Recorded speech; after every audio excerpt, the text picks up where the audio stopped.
বিসমিল্লাহির রহমানির রহিম। আসসালামু আলাইকুম। সামনের গলা এবং পিছনের গলা কাটিং করে নিব এবং সেলাই করে নিব। বক্রমের উপর কিভাবে আপনারা সেলাই করে নেবেন, কাটিং করে নেবেন দেখিয়ে দিচ্ছি। ভিতরের দিকে এখানে আমি চকচকা পাটটা রেখে দিয়েছি এবং উপরের দিকে এখানে আমি যে খসখসা পাটটা এভাবে করে ফোল্ড করে নিয়ে উপরের দিক থেকে লাইন করে দিচ্ছি এবং এখানে আমি সামনের গলা 32 থেকে এখানে আপনারা 34 ইঞ্চি পর্যন্ত এই গলাটা পরতে পারবেন সচ্ছলভাবে। তো এখানে আমি সামনের গলা লম্বা দিচ্ছি 6 ইঞ্চি পরিমাণ এবং সাইডের দিকে দিচ্ছি হচ্ছে 3.25 ইঞ্চি পরিমাণ। তো এভাবে করে আমি মার্কিং করে দিচ্ছি। তো মার্কগুলো করে দেওয়ার পর এখানে আমি লাইন করে নিব। তো এভাবে করে বক্স বানিয়ে নিচ্ছি। বক্স বানিয়ে নেওয়ার পর আমি আমার সাইড থেকে এখানে বন্ধ সাইড থেকে 1/2 ইঞ্চিতে মার্কিং করে দিচ্ছি এবং এই সাইড থেকে এখানে আমি 1.5 ইঞ্চিতে মার্কিং করে দিচ্ছি। এভাবে করে 1.5 ইঞ্চিতে মার্কিং করে দেওয়ার পর উপরের দিক থেকে এখানে আপনারা যেভাবে করে রাউন্ড শেপ করেন, রাউন্ড শেপ করে দেওয়ার পর নিচের দিক থেকে এভাবে করে আমি বাড়িয়ে নিব। তো এখানে যে আমি সুইট হার্ট গলা বলে এটাকে, আবার অনেকে পান পাতা গলা বলে, আবার অনেকে পান গলা বলে। তো নিচের দিক থেকে এখানে আমি 1 ইঞ্চি করে বাড়িয়ে নিচ্ছি। এখানে দেখতে পাচ্ছেন নিচের দিক থেকে আমি একটু কার্ভটা ছোট্ট করে নিলাম। এক একজন এক এক ভাবে নেয়। এখানে আমি এই গলাটা এভাবে করে তৈরি করে নিয়েছি। সাইডের দিক থেকে বাড়তি অংশগুলো এভাবে করে শেপগুলো মিলিয়ে দিচ্ছি এবং শেপগুলো মিলিয়ে দেওয়ার পর এখানে আমাদের এক্সট্রা অংশগুলো কাট করে নিতে হবে। উপরের দিক থেকে লাইন অনুযায়ী কাট করে নিচ্ছি এবং এখানে আমাদের ভিতরের দিকে যে ডিজাইন সেই অনুযায়ী কাট করে নিতে হবে। তো এভাবে করে কাট করে নেওয়ার পর এখানে আমি উপরের দিক থেকে 1/2 ইঞ্চি পরিমাণ এক্সট্রা করে রেখে দিচ্ছি। তো এভাবে করে রেখে দিয়েছি এবং এখানে এই রকম ভাবে এখানে আমি সামনের গলাটা বা পান পাতা গলাটা বা সুইটার গলাটা তৈরি করে মানে কাট করে নিয়েছি। কাট করার পর পিছনের গলাটা কাট করে নিব। এখানে পিছনের গলাটা কাট করার জন্য প্রথমে লাইন করে দিলাম। পিছনের গলাটা একটু ছোট রাখবো। এখানে আমি পিছনের গলাটা দিচ্ছি মার্জিন সহ 2.5 ইঞ্চি পরিমাণ লম্বা এবং সাইডের দিক থেকে সামনের গলাটা যেভাবে করে নিয়েছিলাম এবং পিছনের গলাটা ওই একইভাবে এখানে আমি 2.75 ইঞ্চি বা 3.25 ইঞ্চিতে মার্কিং করে দিচ্ছি এবং আমি বক্স বানিয়ে নিচ্ছি। এই সাইড থেকে 1 ইঞ্চিতে মার্কিং করে দিচ্ছি এবং এখানে আমি রাউন্ড শেপ করে নিচ্ছি।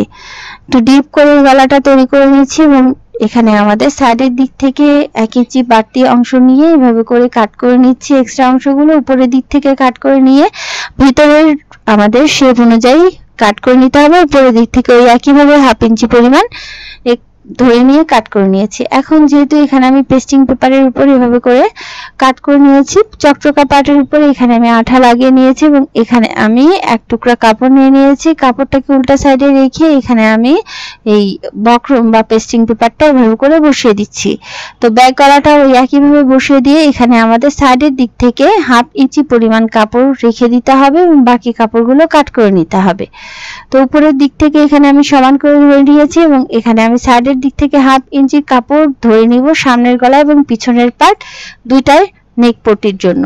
ঠিক আছে, এভাবে করে এখন সাইডের দিক থেকে এই যে এক্সেস কাপড়টা, এই কাপড়টাকে এভাবে করে ফোল্ড করে দিতে হবে। তো এখানে আমি আয়রন করে এভাবে করে ফোল্ড করে দিচ্ছি যাতে করে এখানে আমি খুব সহজভাবে সেলাই করে নিতে পারি। তো দুইটা গলায় একইভাবে এখানে আমি সুন্দরভাবে আয়রন করে নিয়ে সুন্দরভাবে কাপড়গুলোকে ভেঙে নিয়েছি বা ফোল্ড করে দিয়ে এখানে বসিয়ে নিয়েছি। তো এরকম করে বসিয়ে নেওয়ার পর এখন আমি যেটা করব, সাইডের দিক থেকে এভাবে করে আমি সেলাই করে দিচ্ছি। তো সাইডের দিক থেকে এভাবে করে দুইটা নেকি একই উপায়ে এখানে আমাদের সাইডের দিকের এক্সেস পোরশন গুলো ফোল্ড করে দিয়ে সুন্দরভাবে সেলাই করে বসিয়ে নিতে হবে।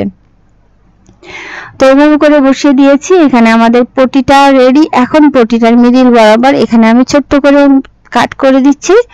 তো এখানে আমি ফ্রন্ট নেকটাও কাট করে দিয়েছি এবং ব্যাক নেকটাও ওই একইভাবে কাট করে দিয়েছি।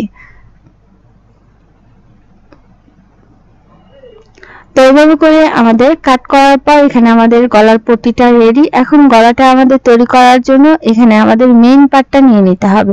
তো এখানে আমি সামনের গলাটা প্রথমে তৈরি করে নিয়েছি। সামনের পার্টটা প্রথমে সোজা সাইডে নিব এবং পট্টির কাপড়টা এখানে আমি উল্টা সাইডে নিব, মানে পট্টিটা পেস্টিং পেপার পট্টি সহ এই পট্টিটাকে উল্টা সাইডে রেখে এখানে আমি মিডিল বরাবর সুন্দর করে বসিয়ে নিয়েছি এবং নিচ থেকে এভাবে করে পেস্টিং পেপারটা আমি পিন দিয়ে আটকে দিয়েছি এবং দুই সাইডে ওই একইভাবে এখানে আমাদের পিন দিয়ে আটকে দিতে হবে।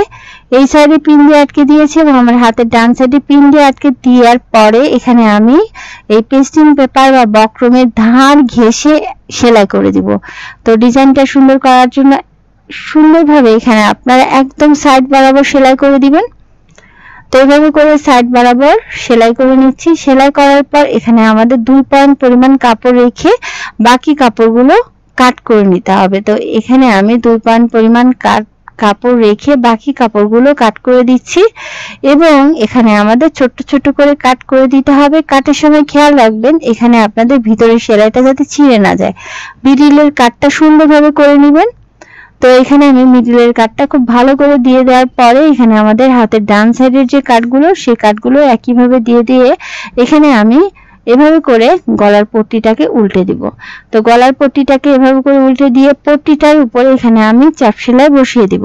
তো খেয়াল করবেন এখানে যেহেতু নিচের দিকে একদম একটু সুন্দর ডিজাইন করা, যার কারণে যতটুকু পরিমাণ আপনারা সেলাই করে নিতে পারেন ততটুকু পরিমাণ এভাবে করে আপনারা উল্টে দিয়ে সুন্দরভাবে সেলাই করে নেবেন। তো এক সাইডে যেভাবে করে সেলাই করে দিয়েছি অপোজিট সাইডে একইভাবে সেলাই করে দিয়েছি। নিচের অংশ এখানে আমি বা ডিজাইনের অংশটা সেলাই করে নিই। এখন আমি পট্টিটাকে এভাবে করে উল্টে দিচ্ছি। তো নিচের দিকে যদি আপনারা সেলাই করেন তাহলে কিন্তু ডিজাইনটা সুন্দরভাবে আপনাদের থাকবে না। এখন আমি গলার সাইড বরাবর এভাবে করে চাপ সেলাই বসিয়ে দিব। তো সাইডের দিক থেকে সুন্দরভাবে এখানে আপনারা চাপ সেলাইটা বসিয়ে দিবেন। এখানে আপনারা সেলাইটা করতে পারেন আবার নাও করতে পারেন। এই চাপ সেলাইটা দিয়ে দিলে গলার পট্টিটা একদম গলার সাথে অ্যাটাচ হয়ে থাকে, ছিঁড়ে যাওয়ার সম্ভাবনা থাকে না। তো এখানে আমি সুন্দরভাবে এই সামনের গলাটা তৈরি করে নিয়েছি। তো এখন আমি পিছনের গলাটা তৈরি করে নিব। পিছনের গলাটা ওই একইভাবে এভাবে করে আমি বসিয়ে নিয়েছি, মানে পট্টিটাকে উল্টো সাইডে এবং মেইন পার্টটাকে সোজা সাইডে বসিয়ে এখানে আমি এই পট্টিটার পার্টের উপরে এভাবে করে পিন দিয়ে আটকে নিচ্ছি। পিন দিয়ে আটকে নিয়ে এখানে আমাদের পেস্টিং পেপার বা বক্রম যেটা বলেন সাইড দিয়ে আমি সেলাই করে নেব। পেস্টিং পেপার বা বক্রমের উপর সেলাই করা যাবে না। তো এইভাবে করে সেলাই করে নিয়ে সাইডের দিকের পোর্শনগুলো কাট করে দিচ্ছি। 2 পয়েন্ট অংশ বা হাফ ইঞ্চি পরিমাণ বাদ রেখে কাট করে দিচ্ছি। কাট করবেন এমন ভাবে যাতে করে সেলাইটা ছিঁড়ে না যায়। এখন আমি পট্টিটাকে উল্টে দিচ্ছি এবং উল্টে দিয়ে এখানে আমাদের গোল গলাটা তৈরি হয়ে যাবে। তো খুবই সহজ উপায়ে এখানে আমি দেখিয়ে দিয়েছি সুইট হার্ট গলা এবং রাউন্ড শেপ গলা। এটাকে আমরা পান নেক গলা এবং গোল গলা দুটাই বলি। তো এভাবে করে খুবই সহজ উপায়ে এখানে আপনারা বক্রম বা পেস্টিং পেপার দিয়ে এই গলাগুলো তৈরি করে নিতে পারবেন। আশা করছি আপনাদের জন্য এই ভিডিওটা খুবই কাজে আসবে। আসসালামু আলাইকুম।